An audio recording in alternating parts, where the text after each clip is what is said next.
What's up, ladies and gentlemen? ShiFTinFOCUS is here for another vlog. Anyway, what's up, guys? How you guys been? All I have to say is it is 45 degrees this morning in South Florida, and I am loving it. Anyway, I want to apologize for the last video I made. The vlog that I put out was very short and didn't really have much content in it, and to be honest, it was actually older video that I had recorded a few months ago and never got around to editing or posting it. So I did. It had content related to college football and some other things that happened before the new year, so I figured it was no longer relevant to, now, so I clipped all that stuff out, and what you had left was what you guys saw, which was not very much. So sorry again for the lack of content in my last vlog, but however, one thing did come of the vlog, and that is one of my YouTube subscribers, whose name is Stewie67, posted a comment into the video with a lot of questions. So I figured instead of responding in the comments, I would just use this time to create a new video and answer all his questions via vlog. So without further ado, here we go. You guys may have noticed by now, and you guys may even be wondering, shift what happened to your right side view mirror. And I will answer that question with the answer to one of Stewie's questions, which was, have you ever laid your bike down? And if so, what happened? Well, I'll start off by saying yes, I have laid my bike down. It was about a couple months ago, right after I actually recorded that content for the last video. And I was on my way back from bike night at Cafe 27, and basically I was riding north on US 27 heading home, and it came time to get off on my exit at I-75. And for I-75's exit, it's a little confusing because I-75 exits are north and southbound. However, the northbound exit, you go west, and the southbound exit, you go east. And in my brain, I have ridden that road before, so I knew I need to go east, because I live further east than US 27. However, that late at night, I figured, I'm going north, I need to continue to go north. My brain just kind of autopiloted to stay north. It was the wrong choice, and I realized it just before the split, the fork in the road. So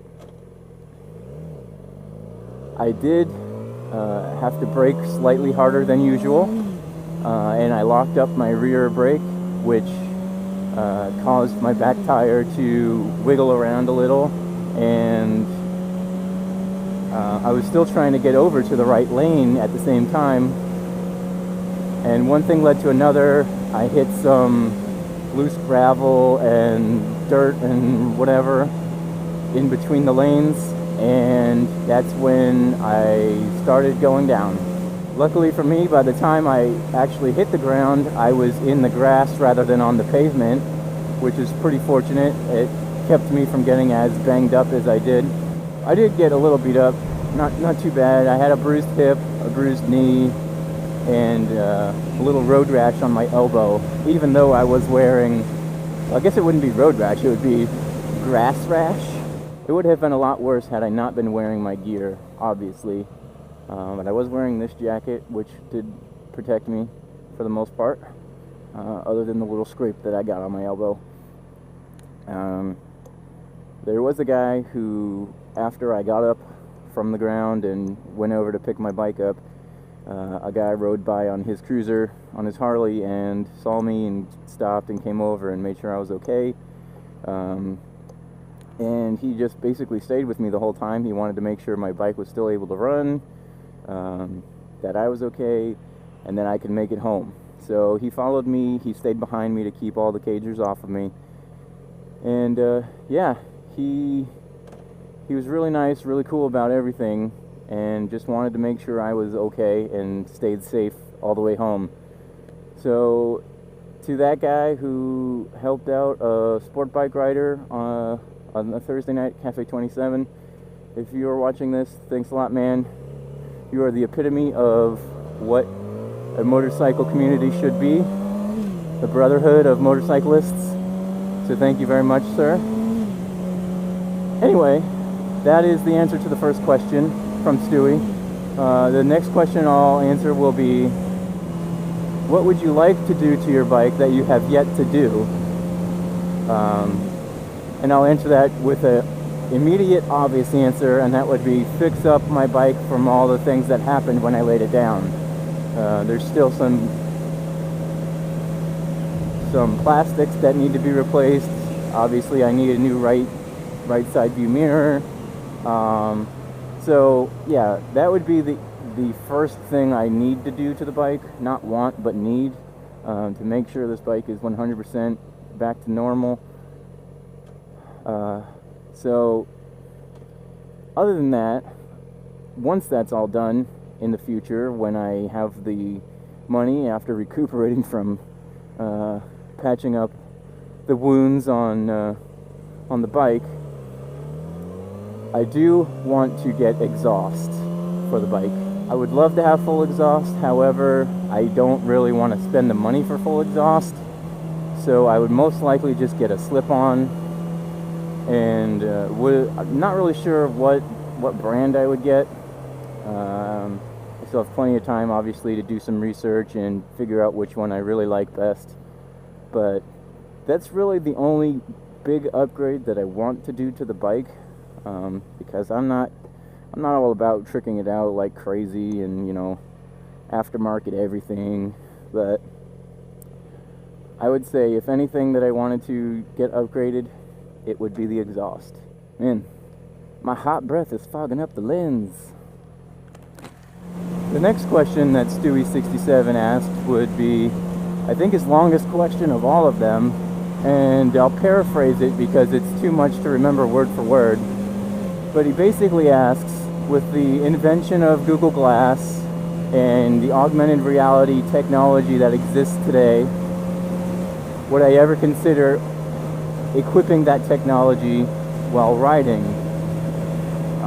And I will absolutely say, for right now at least, I will absolutely say that I would love to have anything like that. I actually saw just recently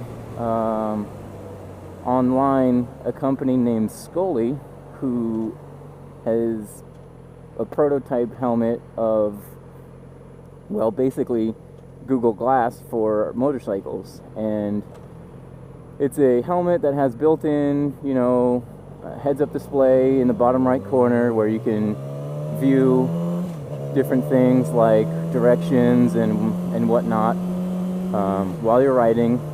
But I feel the best part of that helmet that they came out with has got to be the camera that's on the back of the helmet that lets you see 180 degrees behind you. So it's kind of like a rear-view mirror without being a mirror. I think that's really cool, and I would love to implement that technology while riding. However, I would not like to pay the steep price that they are saying it might cost when it comes out, which is a hefty price of $3,000 US. I'm sure there are some other companies that are inventing similar products to that helmet, or maybe even more of a Google Glass style that you can equip onto any helmet. That would be really cool. So yes, one day when the prices aren't so insane, I would love to have that type of technology. I think the rest of the question that Stewie asked was, do you think it would be a distraction or a hindrance? And I will say, I think at first, maybe, it would take some getting used to. It might even feel a little weird seeing this digital display out of the right side of your eyes, kind of in your peripherals, I believe, but still, it would take definitely some getting used to. And with anything, over time, you would get used to it, and it would feel just as normal as putting on a regular helmet. The next question would be, if I had to choose between a motorcycle and a car, and I can only have one for the rest of my life, which one would I choose? That's a tough one because I do love my bike, but I'd pick a car over a motorcycle only for one reason, one major reason, one minor reason. The major reason being, my wife and I will one day want to start a family, have some kids maybe, and it's not possible to transport a child, let alone a baby, on a motorcycle, so that's not really possible. So yeah, I mean, for that major reason, I would have to go with a car. You know, you can't transport any kids on a bike. My wife obviously can ride on the back. She has ridden on the back of my bike before, but you know, kids are a no-go for a motorcycle. The only other reason would have to be because of how much it rains and how hard it rains in South Florida for a good 5 months out of the year, it seems. It would just not be ideal to ride in that type of weather, soaking wet all day, every day, and you know, you'd have to always bring a change of clothes. You'd have to maybe even buy new gear, waterproof everything, and it's just not safe, you know. For those reasons, I would have to say, unfortunately, I would go with a car over a bike.